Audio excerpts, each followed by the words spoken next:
Assalamualaikum warahmatullahi wabarakatuh. Alhamdulillah nahmaduhu wa nasta'inuhu wa nastaghfiruh wa na'udzu billahi min syururi anfusina wa min sayyiati a'malina. May yahdihillahu fala mudilla lahu wa may yudlil fala hadiya lahu. Asyhadu an la ilaha illallah wahdahu la syarika lahu wa asyhadu anna Muhammadan abduhu wa rasuluh.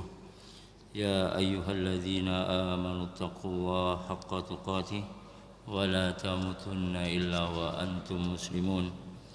Ya ayyuhalladzina amanu taqullaha wa qulu qawlan sadida yuslih lakum a'malakum wa yaghfir lakum dhunubakum wa may yuti'illaha wa rasulahu faqad faza fawzan 'azima. Amma ba'd, fa inna asdaqal hadits kitabullah wa khairal hadi hadi Muhammadin sallallahu alaihi wasallam wa syarrul umuri muhdatsatuha wa kullu muhdatsatin fid dini bid'ah wa kullu bid'atin dhalalah wa kullu dhalalatin finnar. Alhamdulillah, alhamdulillah, summa alhamdulillah. Puja dan puji syukur kita panjatkan atas semua limpahan rahmat dan nikmat yang Allah Subhanahu wa taala berikan kepada kita. Terlebih khusus di pagi ini Allah Subhanahu wa taala telah memudahkan kita semua melangkahkan kaki kita di masjid ini guna bersama-sama belajar tentang ayat-ayat Allah Subhanahu wa taala dan hadis Nabi sallallahu alaihi wasallam. Yang pada pagi ini kita akan melanjutkan kajian bulan yang lalu, yakni tentang fil adabi ma'an nafsih, bagaimana adab kita terhadap diri kita sendiri. Bulan yang lalu sudah kita bahas bahwa adab yang pertama yang harus kita lakukan adalah at-taubah, yakni adabnya adalah orang beriman itu tersibukkan diri untuk bertaubat kepada Allah Subhanahu wa taala.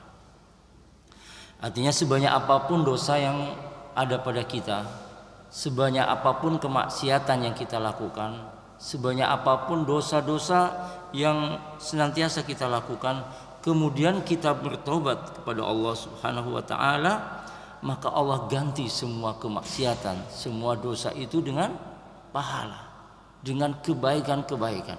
Maka sungguh orang bertobat itu adalah orang yang beruntung. Sebagaimana Allah Subhanahu wa taala sebutkan dalam firman-Nya dalam surat An-Nur ayat 31, "Wa tubu ilallahi jami'an ayyuhal mu'minun la'allakum tuflihun." Bertobatlah kepada Allah wahai orang-orang beriman, sungguh kalian akan beruntung. Kemudian taubat itu sampai kapan? Sampai ajal menjemput. Artinya selama nafas masih di kandung badan, hendaklah senantiasa kita tersibukkan diri kita untuk senantiasa bertaubat kepada Allah Subhanahu wa taala. Sebagaimana kita jelaskan pada bulan lalu bahwa taubatnya seorang hamba itu membuat Allah cinta, membuat Allah senang. Bahkan dikisahkan dalam satu riwayat, orang yang bepergian dalam satu perjalanan, tiba-tiba dia merasa teringantuk, kemudian dia tidur, hilang semua, kendaraannya hilang, bekalnya hilang, dan dia tidak menemukan apa-apa. Ketika bangun tidur semuanya tidak ada, ya bekalnya, minumannya, kendaraannya tidak ada. Tiba-tiba dia cari sana, dia cari sini, kemudian dia putus asa sampai dia mengatakan, sudahlah aku mau tidur, biar aku sampai mati di sini. Karena di tengah padang pasir yang demikian luas, tidak ada hunian, jauh dari hunian, maka dia berputus asa. Kemudian kata Nabi SAW, ketika orang itu bangun dari tidurnya, tiba-tiba kendaraannya ada. Anggap kalau zaman dulu untanya ada, bekalnya ada, semuanya ada. Kata Nabi sallallahu alaihi wasallam, "Wallahu asyaddu farhan bi taubatil 'abdi mu'min min hadzal bi rihlatiha wa zadiha." Kata Nabi sallallahu, Allah lebih senang, ya, melihat tobatnya orang ini daripada orang yang merasa senang dengan kembalinya bekalnya itu. Jadi kalau kita bertaubat kepada Allah Subhanahu wa taala, maka Allah lebih senang daripada kesenangan orang-orang yang merasa dirinya mendapatkan sesuatu yang tadinya sudah berada dalam keputusasaan. Nah, sekarang kita akan masuk kepada bab yang pembahasan adab yang kedua. Apa adab yang kedua bagi seorang yang beriman? Yang kedua adalah muraqabatuh. Artinya muraqabatullah. Senantiasa merasa diawasi oleh Allah Subhanahu wa taala. Ini luar biasa ini. Artinya kalau kita sudah merasa diawasi oleh Allah Subhanahu wa taala, maka kehidupan kita menjadi sangat berkualitas. Sangat berkualitas. Artinya kalau kita seorang ayah, maka kita akan menjadi pemimpin buat anak dan istri kita, menjadi kehidupan mereka menjadi berkualitas. Kalau kita seorang pimpinan perusahaan, kita akan menjadi pimpinan perusahaan yang berkualitas.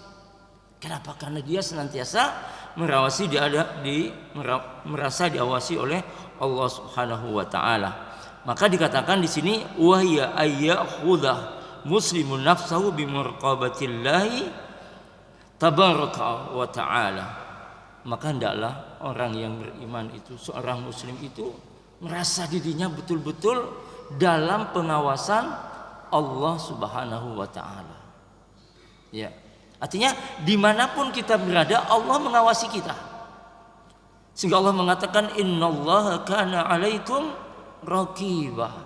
Sesungguhnya Allah Maha mengawasi kamu sekalian.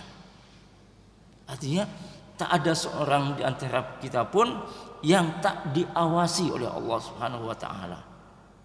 Maka dikatakan bi annallaha muttali'un 'alaiha, 'alimun bi asrariha. Allah mengetahui apa yang dirahasiakan. Apa yang kita rahasiakan Allah tahu.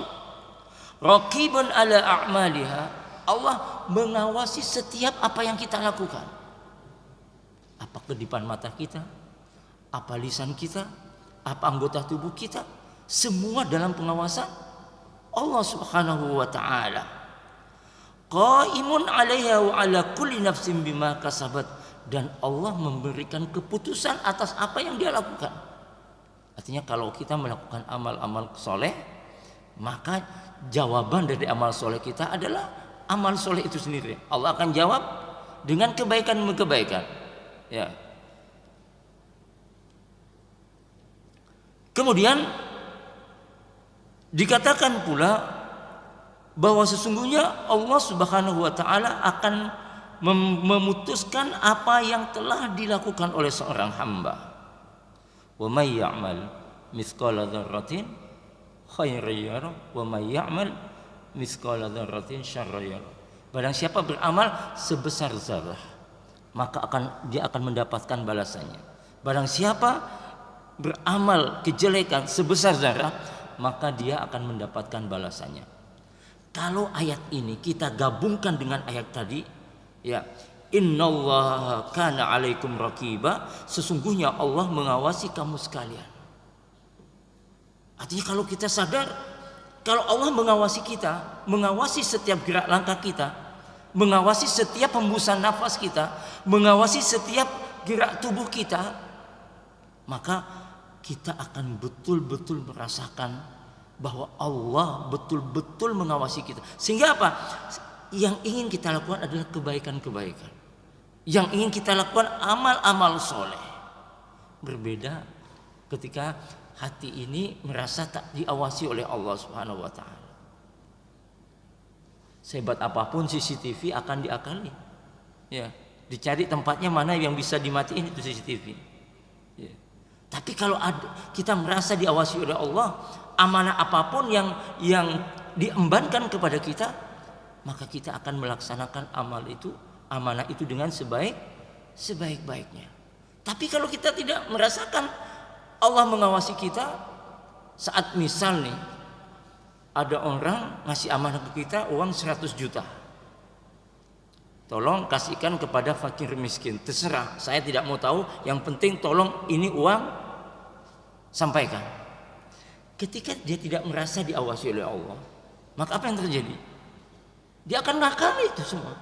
Akan diakali begini. Kategori miskin yang tadinya standarnya begini diubah menjadi standarnya lain menurut ukurannya dia.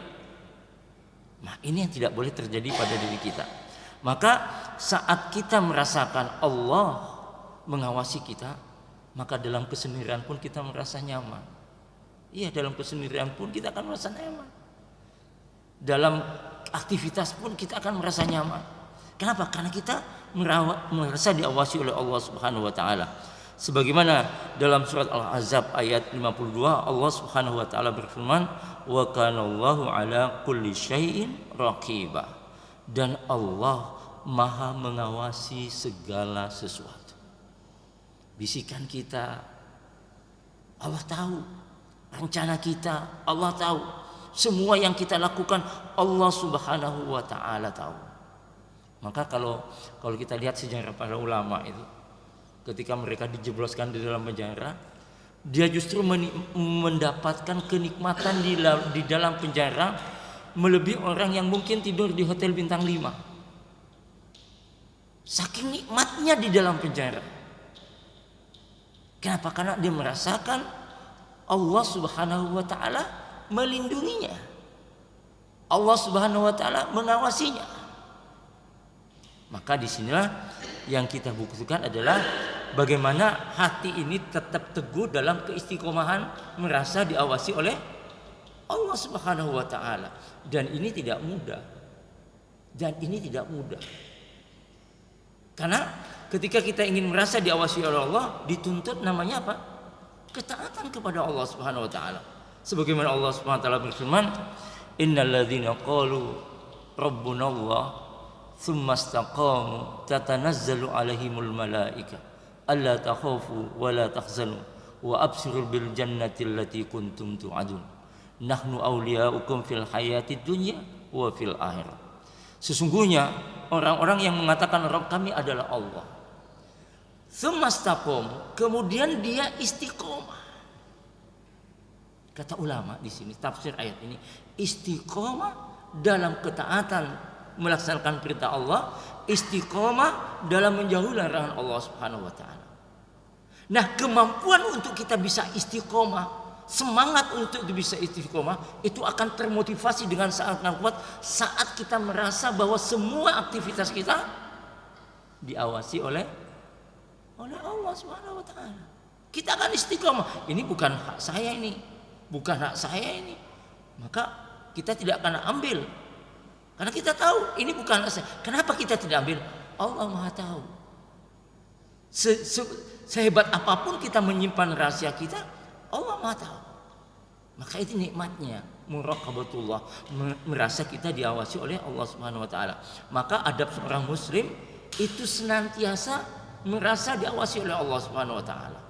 Nah, kalau setiap langkah kita, setiap hembusan nafas kita, setiap pandangan yang kita lakukan, setiap gerak tubuh kita merasa diawasi oleh Allah, maka ini kenikmatan yang tidak ternilai.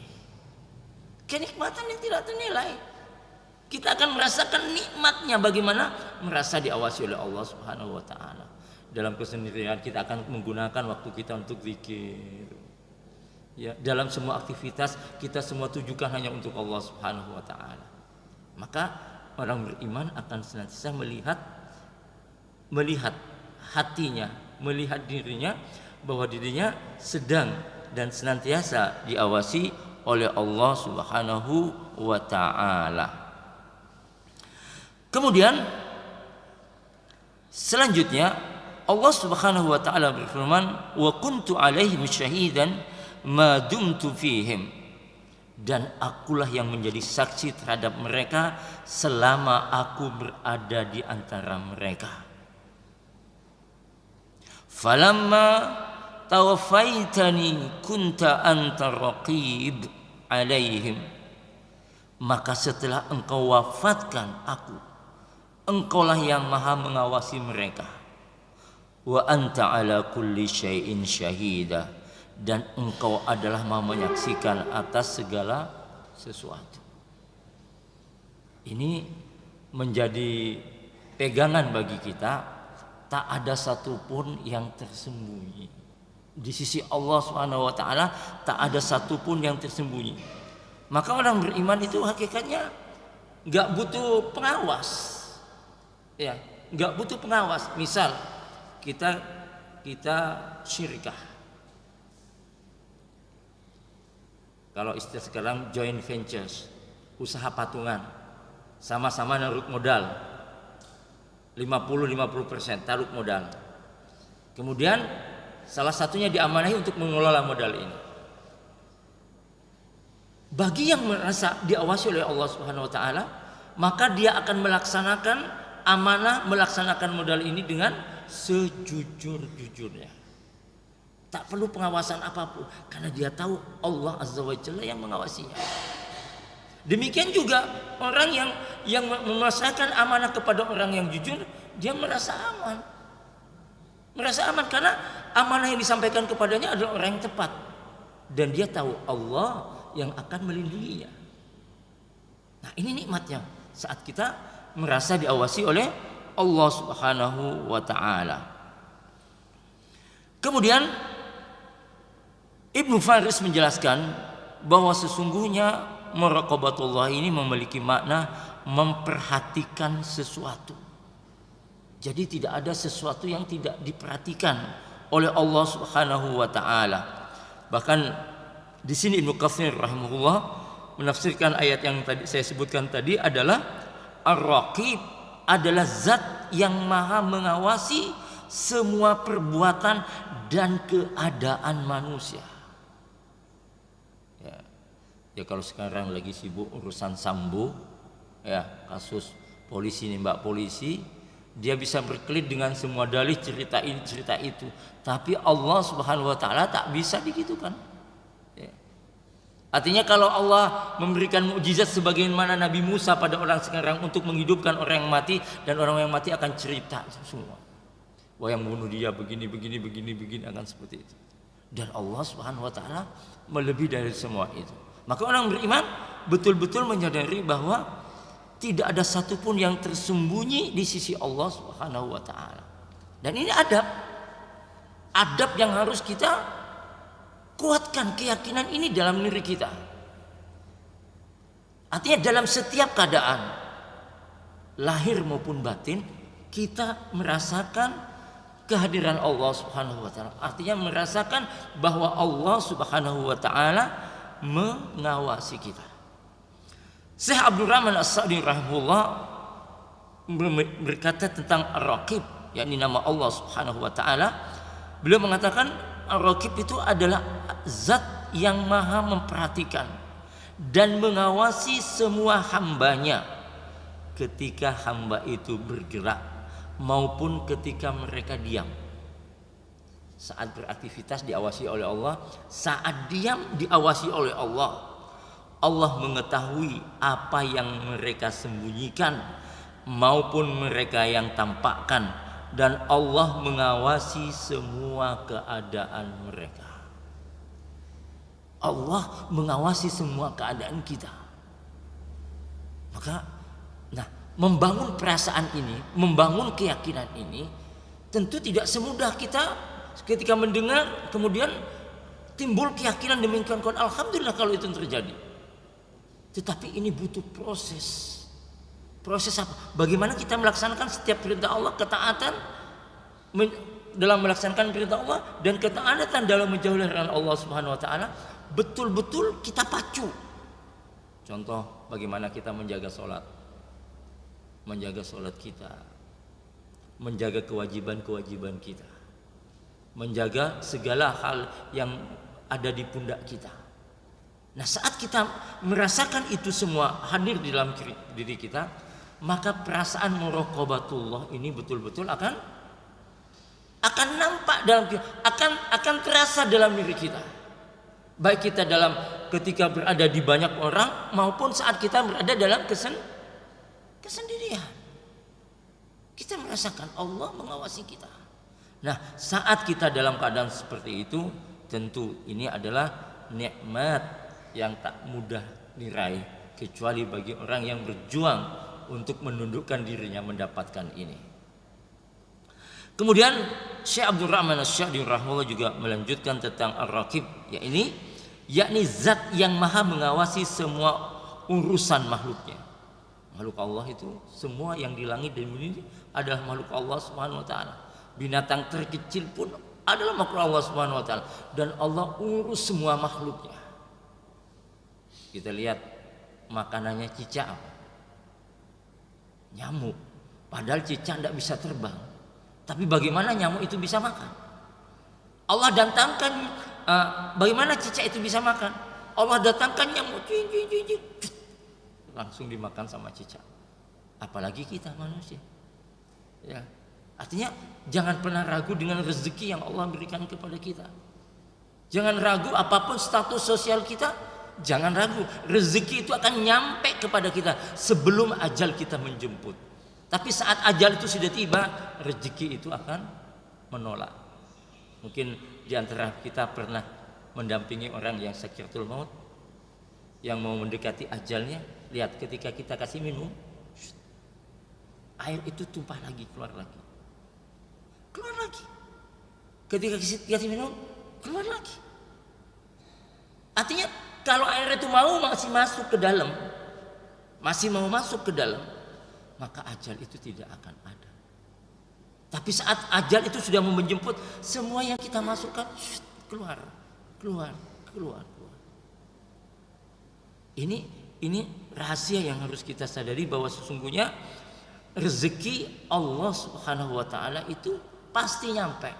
Sampai Allah katakan, "Wa ma min dabbatin fil ardi illa 'alallahi rizquha." Tidak ada satu binatang melata pun di muka bumi ini melainkan Allah yang menjamin rezekinya. Surat Hud surat ke-11 ayat 6.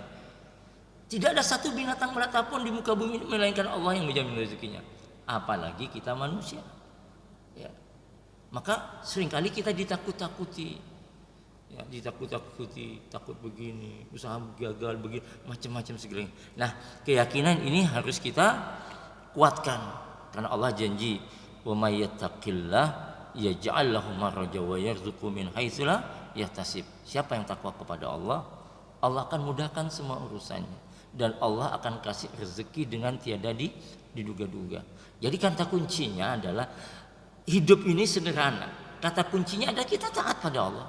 Itu saja kuncinya. Taat dalam menjalankan perintahnya, dan taat dalam menjauhi larangan Allah Subhanahu wa taala. Sudah selesai urusan kita itu.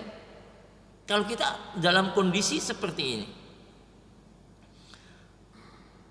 Kemudian dikatakan Allah Maha mengetahui kesudahannya, dan Allah Maha mengatur semua urusan tersebut dengan sesempurna-sempurna aturan dan sebaik-baik aturan. Itu aturan Allah luar biasa sekali. Maka yang terpenting bagi kita adalah bagaimana kita membangun karakter kita, kepribadian kita, untuk merasa senantiasa diawasi oleh Allah Subhanahu wa taala. Apa itu di tempat kerja, apa itu di rumah, atau saat kita lagi safar, atau saat kita lagi ada musibah, atau atas kita lagi ada nikmat, maka hadirkan bahwa Allah Subhanahu wa taala mengawasi diri kita. Dan ini penting kita ajarkan kepada anak kita, kepada istri kita, bahwa tiada satupun yang tersembunyi melainkan Allah Subhanahu wa taala akan mengawasinya. Kemudian dikatakan pula bahwa sesungguhnya Allah Subhanahu wa taala Maha memperhatikan, mengetahui apa yang tersembunyi di dalam dada atau hati manusia. Kita lagi sedang merencanakan apa, kita sedang lagi ada apa di hati kita, itu Allah tahu. Allah tahu. Kalau yang ada di kita adalah yang ada di dalam hati kita, niat-niat baik, niat-niat yang membawa maslahat, maka kita akan bernilai pahala di sini. Akan bernilai pahala. Karena itu pentingnya kita menjaga nikmat-nikmat Allah Subhanahu wa taala, mensyukuri nikmat Allah Subhanahu wa taala dengan cara apa? Bentuk kita, ketaatan kita kepada Allah Subhanahu wa taala. Jadi Allah Maha mengetahui yang ada dalam dada hambanya, dan Allah mengawasi atas apa yang diusahakan oleh hambanya, dan Allah memelihara semua makhluk dan menjalankan mereka dengan sebaik-baik aturan dan sesempurna-sempurna penataan. Kita lihat bagaimana lebah, bagaimana nyamuk, bagaimana semut, bagaimana katak, bagaimana binatang, semuanya dengan aturannya yang sungguh-sungguh luar biasa. Artinya kalau kita membayangkan dengan akal kita tidak akan bisa mampu. Sebagaimana Allah katakan dalam surat Al-Mulk, "Allazi khalaqa sab'a samawati tibaqa." Dialah Allah yang menciptakan 7 langit berlapis-lapis. Ma tara fi khalqir rahmani min tafawut. Pandanglah langit itu. Adakah sesuatu yang tak seimbang di langit itu? Kita lihat sampai saat ini tidak ada satupun ilmuwan yang bisa tahu, yang bisa nyentuh bahan langit itu kayak apa. Tidak ada satupun ilmuwan yang bisa. Langit itu bahannya kayak apa? Di mana tiangnya langit? Bagaimana planet-planet di tata surya ini? Bagaimana semua keadaannya? Tidak ada yang bisa. Artinya kita tuh betul-betul berada dalam pengawasan Allah Subhanahu wa taala. Kita tuh betul-betul kecil. Mungkin di antara antum-antum ini yang sudah pernah naik pesawat atau minimal pernah ke Jakarta,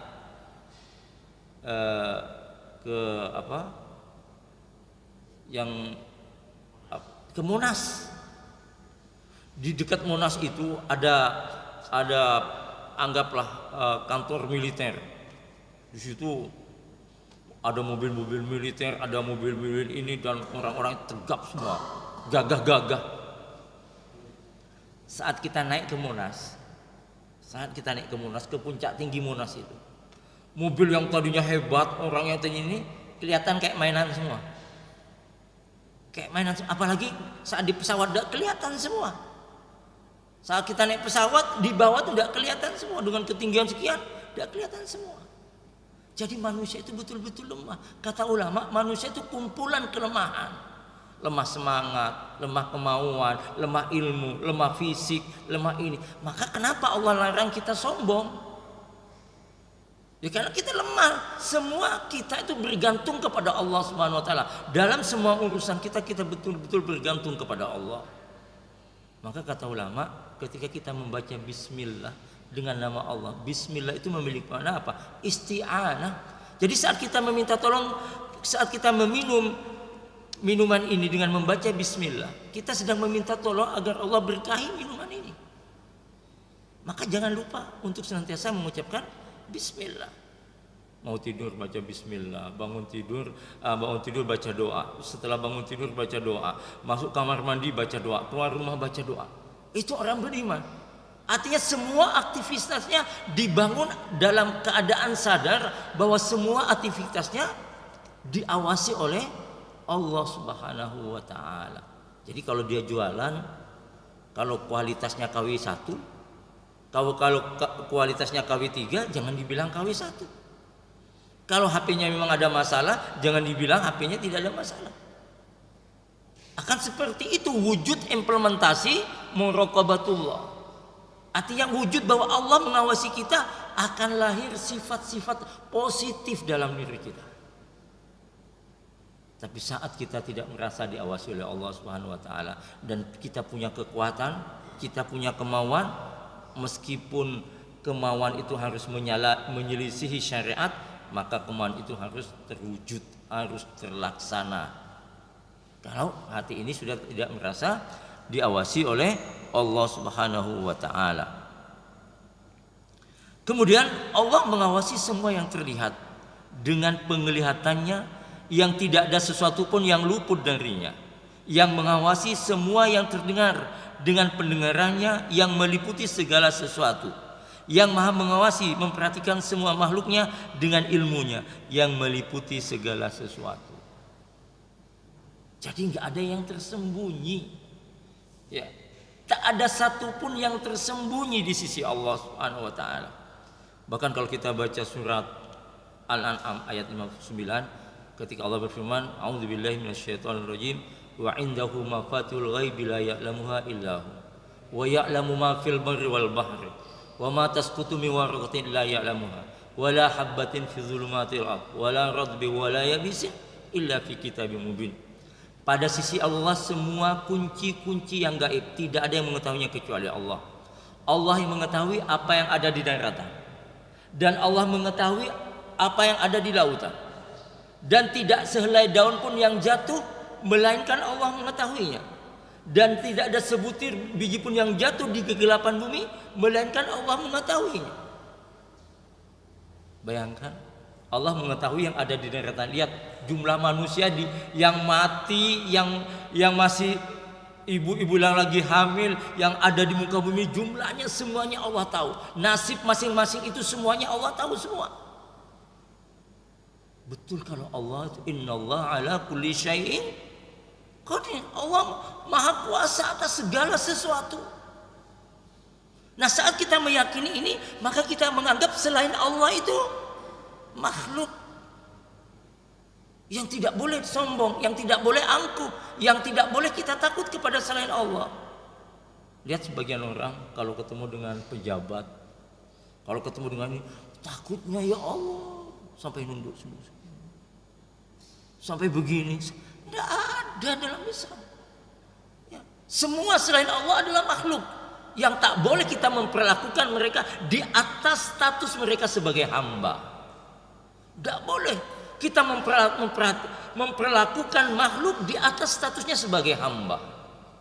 Misalnya setiap perkataannya selalu benar, setiap yang diputuskan selalu begini, selalu begini. Tidak. Semua selain Allah itu sama makhluk, di mana kita mesti memposisikan mereka sebagaimana makhluk. Artinya kita mesti menghormati mereka sebagaimana makhluk, tidak melebih-lebihan. Ya, dicium kakinya, ya, dicium kakinya, kadang sujud di hadapannya, berjalan mundur saat ketemu dengannya, saat berpisah dengan. Ini jelas-jelas tidak bisa dikatakan sebagai bentuk perwujudan ketaatan seorang hamba kepada Allah, ketika hamba itu memperlakukan hamba yang lain di atas standar kehambaan. Ya. Nah, sekarang apa pengaruh manfaat mengimani ar-raqib? Apa manfaat kita merasa diawasi oleh Allah Subhanahu wa taala?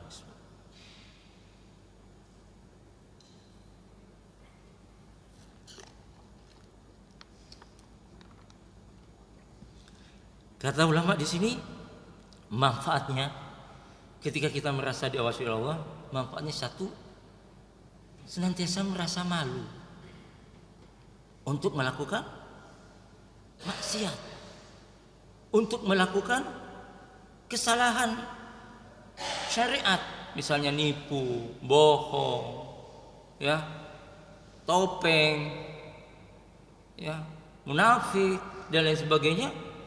Merasa malu saat dia senantiasa merasa diawasi oleh Allah Subhanahu wa taala. Kenapa? Karena kata ulama, dia merasa bahwa Allah ada di hadapannya. Allah berada di hadapannya. Yang ini semua akan mendorong seorang hamba untuk menetapi ketaatan. Ketaatan.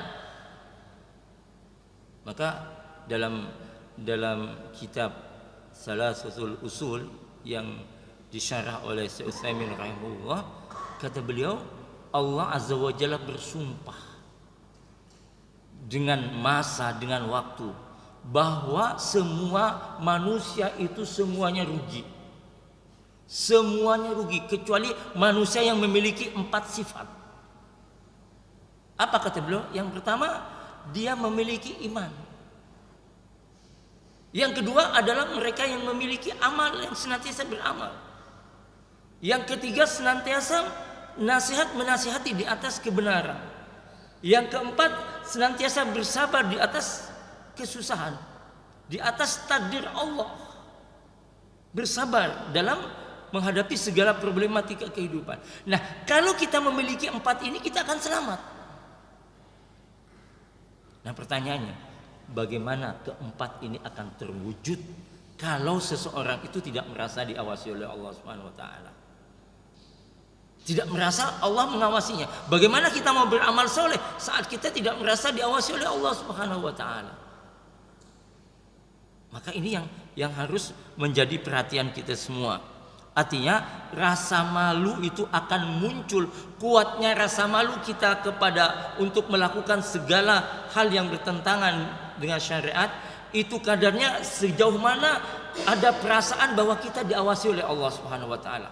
Semakin kuat perasaan bahwa kita diawasi oleh Allah, maka akan semakin kuat rasa malu kita untuk melakukan kemaksiatan. Semakin malu kita untuk melakukan sesuatu yang dilarang oleh Allah Subhanahu wa taala. Nah, menumbuhkan bahwa muraqabatullah, merasa diawasi oleh Allah Subhanahu wa taala, itu butuh energi ekstra. Butuh sesuatu yang luar biasa. Gimana caranya? Ya, caranya adalah dengan memompa diri kita untuk senantiasa berada dalam ketaatan kepada Allah Subhanahu wa taala. Amalkan sunnah-sunnah Nabi sallallahu alaihi wasallam. Coba misalnya ketika kita bangun tidur, sunnahnya apa? Selain kita membaca alhamdulillahilladzi ahyana ba'da ma amatana wa ilaihin nusur, sunnahnya apa lagi? Membaca surat Ali Imran surat 100 ayat 190 sampai ayat 200. Ketika kita bangun tidur, alhamdulillahilladzi ahyana ba'da ma amatana wa ilaihin nusur. Kemudian kita lanjutkan ya, inna fi khalqis samawati wal ardh wa ikhtilafil laili wan nahari laayatin liulil albab alladzina yadhkuruna Allaha qiyaman wa qu'udan wa 'ala junubihim wa yatafakkaruna fi khalqis samawati wal rabbana ma khalaqta hadza batilan subhanaka faqina adzabannar rabbana innana sami'na munadiyan yunadiya lil iman, terus sampai ayat ke-200 setelah bangun tidur. Ini apa makna yang tersirat dari ini? Agar kita senantiasa merasa bersama Allah Subhanahu wa taala dalam semua aktivitas kehidupan kita. Artinya kita memulai pagi dengan menyebut nama Allah Subhanahu wa taala. Memulai pagi kita dengan menyebut nama Allah Subhanahu wa taala. Dan ini yang harus senantiasa dihadirkan di dalam diri kita. Kemudian dengan muraqabatullah, maka kita akan memiliki kedudukan yang sangat tinggi di sisi Allah Subhanahu wa taala. Kedudukan yang sangat tinggi di sisi Allah Subhanahu wa taala. Manfaatnya apa di sini? Dikatakan bahwa sesungguhnya ketika seseorang berada dalam muraqabatullah, terus-menerus seseorang hamba merasakan dan meyakini bahwa Allah Subhanahu wa taala mengawasi semua keadaannya lahir dan batin, maka dia merasakan pengawasan Allah Azza wa Jalla ketika berhadapan dengan perintahnya. Jadi saat kita sholat, kita yakin nih, sholat kita sedang diawasi oleh Allah. Ketika kita sedang sedekah, kita yakin bahwa sedekah Allah melihat sedekah kita. Ketika kita tidur, kita meyakini bahwa tidur kita diawasi oleh Allah Subhanahu wa taala. Ketika kita sedang bekerja, kita meyakini bahwa pekerjaan kita diawasi oleh Allah Subhanahu wa taala. Sehingga mau ada pimpinan, tidak ada pimpinan, standar pekerjaan yang kita lakukan sesuai dengan komitmen kesepakatan awal dengan pimpinan kita. Mau ada pimpinan, tidak ada pimpinan, tidak ngaruh. Bagi orang yang merasakan muraqabatullah, merasa diawasi oleh Allah Subhanahu wa taala, tidak akan ngaruh. Kalau perasaan itu muncul dalam diri kita, nah itu nikmatnya. Sehingga maka ia merasakan pengawasan Allah Subhanahu wa taala ketika berhadapan dengan perintahnya, kemudian dia melaksanakan dengan sebaik-baiknya, dan juga dia merasakan kehadiran Allah Subhanahu wa taala, merasakan pengawasan Allah Subhanahu wa taala saat dia berhadapan dengan larangan Allah Subhanahu wa taala. saat kita menolak suap, saat kita menolak untuk memandang sesuatu yang tidak dihalalkan, maka kita merasakan bahwa tindakan kita ini diawasi Allah. Saat kita menolak suap, kita merasakan bahwa sikap kita ini diawasi oleh Allah.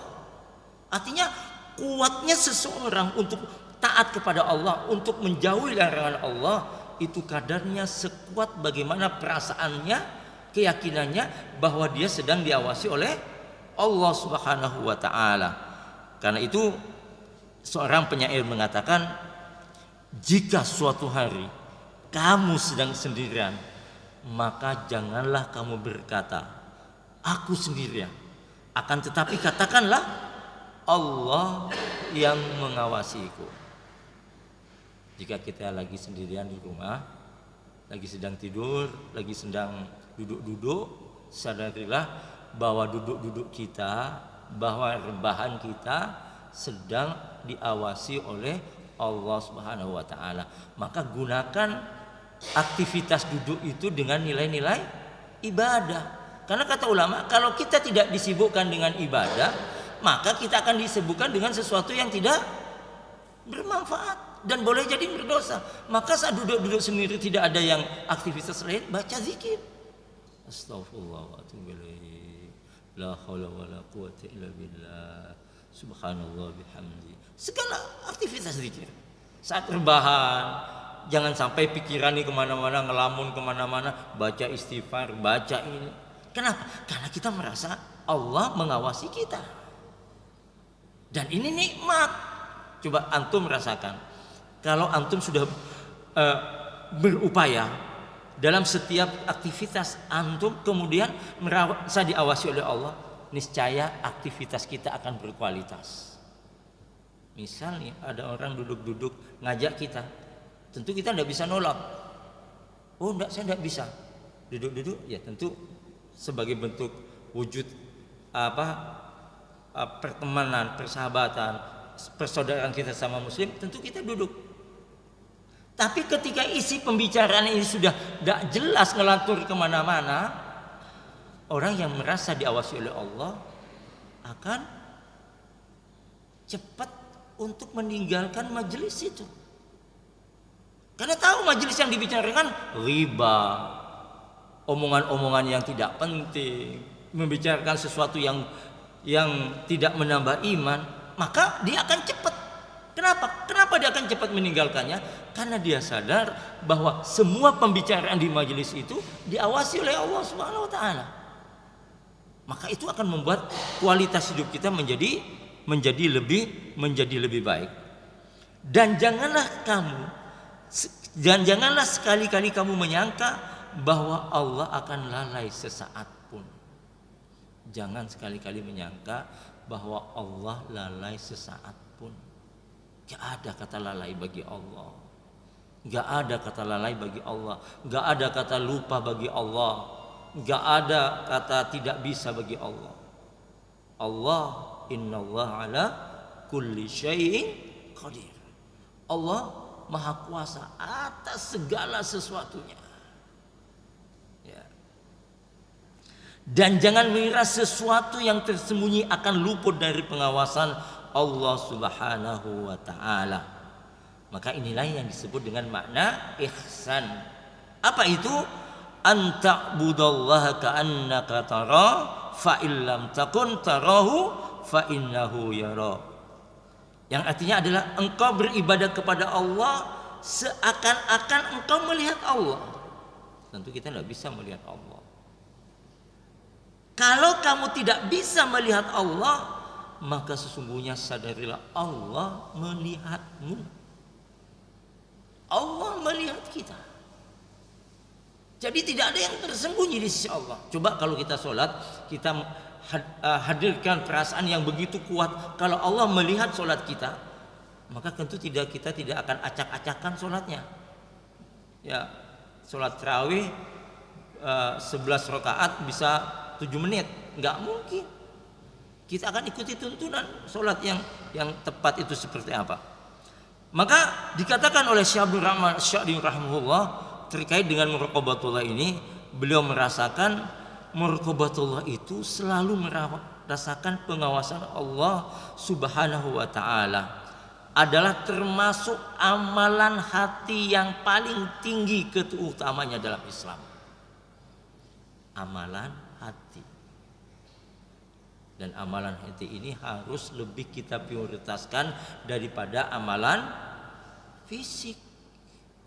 Ya. Karena ketika amalan hati ini melenceng, meskipun amalan fisiknya betul, nggak diterima amalnya. Misal kita sedekah, kita sholat subuh, kita sholat tahajud, kita ini, tapi dalam rangka untuk dipuji, maka semua jerih payah kita, capek kita, pengorbanan kita menjadi tidak memiliki nilai ibadah. Maka kita harus betul-betul memperhatikan nih amalan kita. Hati kita diperhatikan. Maka kata ulama, tidak ada yang lebih berat daripada mengurus niat ini. Mengurus hati ini berat ini. Berbolak-balik begini. Ya. Contoh misalnya kita nih di MBI. Ada tugas tim. Tiba-tiba kita akan melihat salah satu teman kita kayaknya nggak kompak, kayaknya ambil jalan sendiri atau malas dan lain sebagainya. Bagi kita yang merasa diawasi oleh Allah Subhanahu wa taala, dia tidak akan menjadikan semangat dia gugur karena kemalasan teman kita. Oh, itu sama-sama ada kerja, biar saya juga kan seperti. Bagi kita tidak peduli mau teman kita kerja, yang penting amanah yang melekat pada kita, selesaikan tugas dengan baik. Karena kita tahu amanah tugas itu diawasi oleh Allah Subhanahu wa taala. Maka komitmen awal di antara kita itu harus dibangun dalam rangka keikhlasan mencari ridho Allah Subhanahu wa taala. Ya. Kalau sudah cari ridho Allah Subhanahu wa taala, selesai sudah. Contoh misalnya saya baca tadi pagi tentang U17 sepak bola nih. Sepak bola. Jadi pelatihnya ini pro kontra ini. Pelatihnya mewajibkan semua pemain yang muslim itu sholat berjamaah. Sholat berjamaah. Kalau masbuk telat maka didenda 50.000. Kalau tidak ke masjid didenda 100.000. Semua uang itu dikasih, uang denda itu dikasih ke panti asuhan. Ada sebagian ini begitu, macam-macam pro kontra. Kalau yang dicari ridho Allah Subhanahu wa taala, kalau niatnya si pelatih ini tulus, ikhlas karena Allah, maka tidak perlu dengerin omongan orang. Tidak perlu dengerin orang. Maka ini harus kita perhatikan. Artinya apa? Bahwa niat itu menjadi koreksi awal atas semua apa yang kita lakukan. Apa yang kita lakukan? Kalau tidak betul, tidak usah dilakukan. Kalau niatnya sudah hanya untuk ini, untuk itu, jangan dilakukan. Maka ini yang harus kita perhatikan. Untuk itulah muraqabatullah itu menjadi sikap orang beriman. Bagaimana agar Allah Subhanahu wa taala menghadirkan di hati kita bahwa kita senantiasa diawasi oleh Allah Subhanahu wa taala. Maka kata kuncinya adalah lakukan 4 hal saat kita melakukan aktivitas. Kata Ibnu Qayyim, kalau kau ingin Allah menjadi pelindung, Allah ingin menjadi pengawas, kalau kau ingin Allah memudahkan semua hajatmu, lakukan 4 hal dalam semua aktivitas ibadahmu, dalam semua aktivitas kita. Yang pertama kata Ibnu Qayyim, lakukan semua hal itu dengan bin nashih, dengan betul. Artinya berbasis kepada ilmu. Ya, berbasis kepada ilmu. Contoh misalnya ada orang sakit tidak sholat. Soalnya saya ngaji, saya begini, saya begitu, tidak bisa sholat begini. Nah ini menggunakan ibadah, memandang ibadah dengan pendekatannya perasaan. Jadi dia ngatur sholatnya dia dengan Allah, kewajiban taat kepada Allah dengan perasaannya. Dan sekarang kalau dia sudah tidak bisa apa-apa, kondisinya misalnya dia terus keluar sesuatu yang najis dari tubuhnya, apa kemudian tidak bisa sholat? Bisa sholat dalam kondisi yang memang dia dalam keadaan darurat, boleh sholat. Sebagaimana orang ketika tidak ada air dia boleh tayamum. Jadi kata Ibnu Qayyim, lakukan semua hal itu dengan bin nas. Kemudian yang kedua, lakukan semua hal itu dengan wasidqi, dengan jujur. Ya, lakukan semua hal itu dengan jujur. Yang ketiga, wal ikhlas, lakukan semua hal itu dengan ikhlas. Yang keempat, lakukan semua hal itu dengan wal ijtihad, dengan sungguh-sungguh. Dengan sungguh-sungguh. Baik, kita koreksi 4 ini. Sesuatu yang dilakukan dengan ilmu, maka akan terasa manfaatnya. Ya, akan terasa manfaatnya. Sesuatu yang dilakukan dengan jujur akan terasa nikmatnya. Akan mendapatkan kepercayaan. Sesuatu yang dilakukan dengan ikhlas akan memiliki kekuatan yang sangat luar biasa. Karena orang ikhlas tidak butuh pujian dan tak takut cacian. Sehingga apakah yang melekat kepadanya akan dilaksanakan. Wal ijtihad. Yang keempat, dilakukan dengan sungguh-sungguh. Dengan sungguh-sungguh. Sehingga ulama menafsirkan ayat walladzina jahadu fina lanadiyannahum subulana.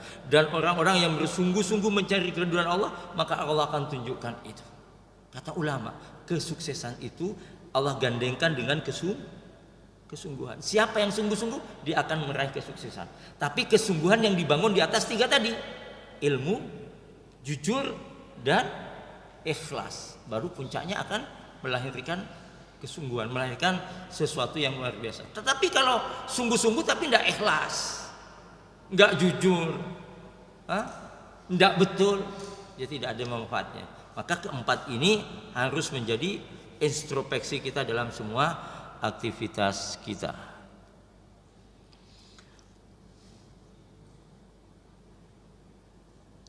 Kemudian Allah Subhanahu wa taala berfirman, wa'lamu annallaha ya'lamu ma fi anfusikum fahdharuh. Dan ketahuilah bahwasanya Allah mengetahui apa yang ada di dalam hatimu, maka takutlah kamu kepada Allah Subhanahu wa taala. Ketahuilah bahwa Allah mengetahui apa yang ada di hati kita.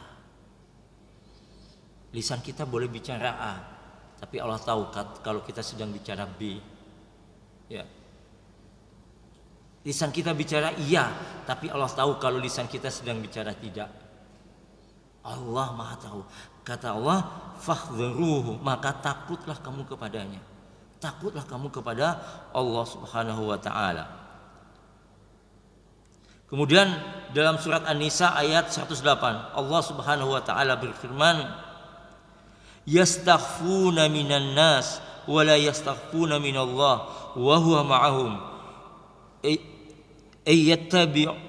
Kemudian kecil tulisannya.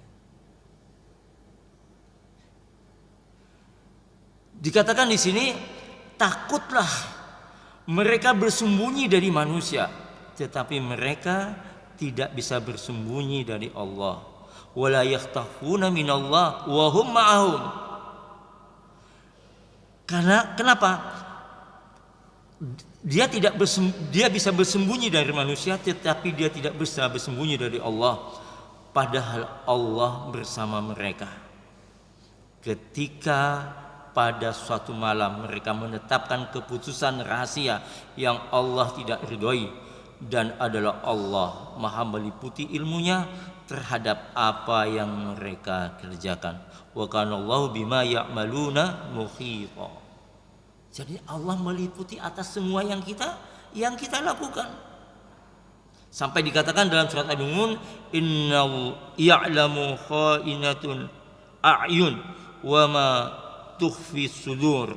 Dia mengetahui pandangan mata yang hianat dan apa yang disembunyikan dalam hati.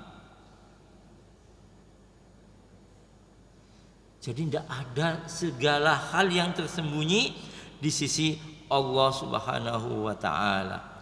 Karena itu hal yang harus kita perhatikan adalah bagaimana kita senantiasa berupaya sebisa mungkin, semaksimal mungkin untuk senantiasa merasakan pengawasan Allah Subhanahu wa taala dalam setiap gerak dan langkah kita.